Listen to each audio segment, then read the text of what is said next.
দশম শ্রেণীর প্রিয় ছাত্রছাত্রীরা, আজকে তোমাদের যে জীবন বিজ্ঞান, সেই জীবন বিজ্ঞানের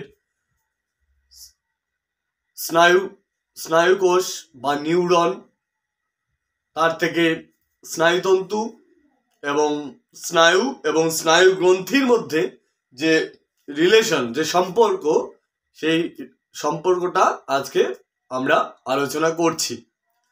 তো প্রথমে কি বললাম? স্নায়ুকোষ।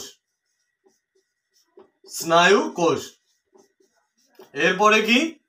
এরপরে রয়েছে স্নায়ুতন্তু। তার থেকে রয়েছে তার থেকে স্নায়ু গ্রন্থি। ঠিক আছে?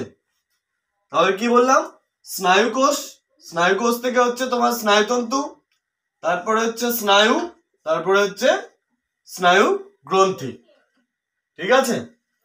তো এই স্নায়ুকোষ বা নিউরনটা কি? স্নায়ুকোষ বা এটাকে আমরা বলে থাকি নিউরন। ঠিক আছে? বলছে স্নায়ুতন্ত্রের গঠনগত ও কার্যগত একককে আমরা স্নায়ুকোষ বা নিউরন বলে থাকি। কি বললাম? যে আমরা এর আগের ক্লাসেই পড়েছি যে স্নায়ুতন্ত্রের গঠনগত ও কার্যগত একককে আমরা স্নায়ুকোষ বা নিউরন বলে থাকি।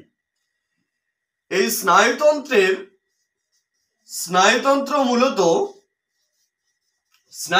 মূলত কি দ্বারা গঠিত? একটা হচ্ছে মস্তিষ্ক, যেটাকে ব্রেইন বলে থাকি, আর একটা হচ্ছে সুষুম্না কাণ্ড। ঠিক আছে? Spinal cord. একটা হচ্ছে মস্তিষ্ক বা ব্রেইন, এটাকে ব্রেইন বলে থাকি, আর একটা হচ্ছে সুষুম্না কাণ্ড বা স্পাইনাল কর্ড। ওকে? তো এই সুষুম্না কাণ্ড 12 জোড়া কর্টি স্নায়ু, এইখানে রয়েছে 12 জোড়া কর্টি স্নায়ু আর 31 জোড়া সুষুম্না স্নায়ু। এবারে তাহলে আমরা এই স্নায়ুতন্ত্রের গঠনগত এবং কার্যগত যে উপাদানটা, সেটা হচ্ছে নিউরন বা স্নায়ুকোষ। এর আগের ক্লাসে আমরা নিউরন বা স্নায়ুকোষের চিত্র দেখেছি, আজকে একটু হালকা টাচ দিয়ে দিচ্ছি। তো স্নায়ুকোষ, নিউরনের চিত্র আমরা যদি লক্ষ্য করি তাহলে কি দেখব? হালকা করে একটু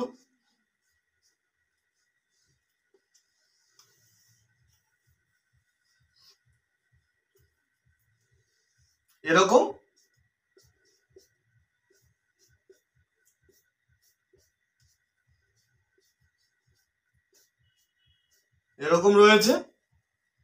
তো এখানে রয়েছে নিউক্লিয়াস,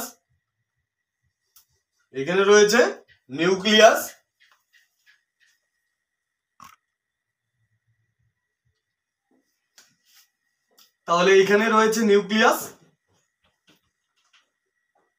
এর চতুর্দিকে রয়েছে বিভিন্ন প্রকার কোষাঙ্গাণু, এর ভিতরেই রয়েছে নিচল দানা। তো এগুলোকে আমরা কি বলবো? ডেনড্রাইট। ঠিক আছে? এগুলোকে আমরা ডেনড্রাইট বলবো। এটা হচ্ছে কোষদেহ,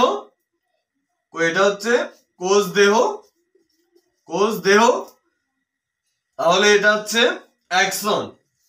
এটাকে অ্যাক্সন বলা হয়। এইদিকে রয়েছে প্রান্তপুরুষ, অর্থাৎ স্নায়ুস্পন্দন এই ডেনড্রনের মাধ্যমে অর্থাৎ ডেনড্রনের এক একটি শাখাকে বলা হয় ডেনড্রাইট। তো এই ডেনড্রনের মাধ্যমে স্নায়ুস্পন্দনটা কোষদেহের মধ্যে প্রবেশ করে, কোষদেহ থেকে অ্যাক্সন হয়ে প্রান্তপুরুষ হয়ে কোথায় চলে যায়? পরবর্তী যে নিউরন, সেই পরবর্তী নিউরনে স্নায়ুস্পন্দন পরিবাহিত হয়। ঠিক আছে? তাহলে এইখানেই রয়েছে মাইলিন সিথ, এইখানেই রয়েছে সোয়ান কোষ, এইখানেই রয়েছে সোয়ান কোষ, এগুলো হচ্ছে মাইলিন শীথ। আর এই মাইলিন শীথের মাঝখানে যে ফাঁকা অংশটা রয়েছে সেটাকে বলা হয় নোড অফ র্যানভিয়ার, র্যানভিয়ার অর্থাৎ র্যানভিয়ারের পর্ব। ঠিক আছে, তো এই যে স্নায়ু স্পন্দন ডেনড্রনের মাধ্যমে কোষদেহে প্রবেশ করতেছে এবং প্রবেশ করার পর সেটা অ্যাকশনের মাধ্যমে পরবর্তী নিউরনে যাচ্ছে, এই যে ডেনড্রন আর অ্যাকশন এরা হচ্ছে স্নায়ু তন্তু। এই ডেনড্রন আর অ্যাকশন হচ্ছে স্নায়ু তন্তু। মনে রাখবে যে এটা কি, এটা হচ্ছে ডেনড্রন আর এটা কি অ্যাকশন। ঠিক আছে,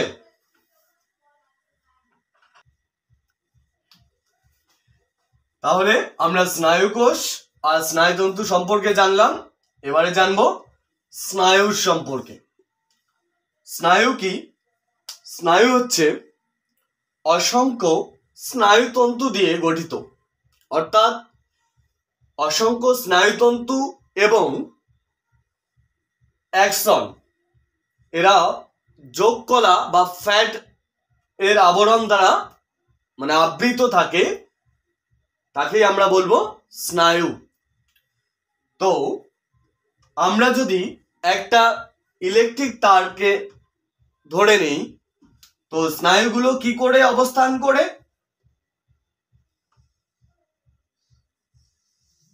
একটা ইলেকট্রিক তারের ভিতরে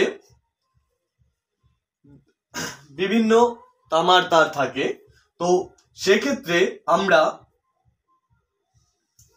এটাকে ধরে নিলাম, তো এর ভিতরে 3 পিন প্লাগের মতো রয়েছে।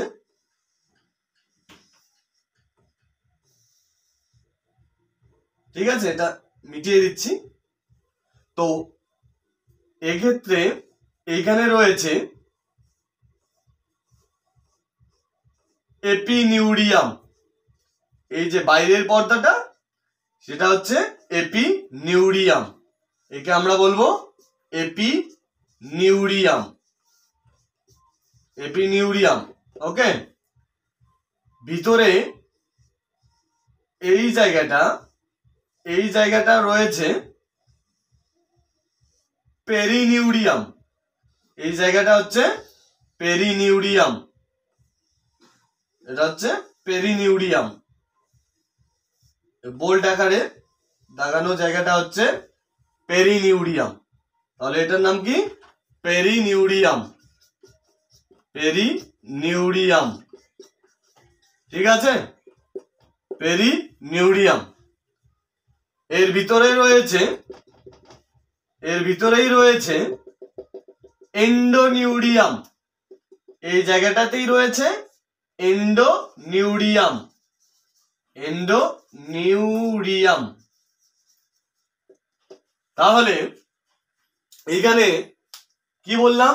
তাহলে স্নায়ুর পার্ট রয়েছে 3টা, একটা হচ্ছে এপিনিউরিয়াম বাইরের স্তর, তার ভিতরের স্তর রয়েছে পেরিনিউরিয়াম, একদম ভিতরের স্তর রয়েছে এন্ডোনিউরিয়াম। তাহলে স্নায়ু কিভাবে অবস্থান করে বোঝা গেল। এরপরে আমরা জানবো এই যে স্নায়ু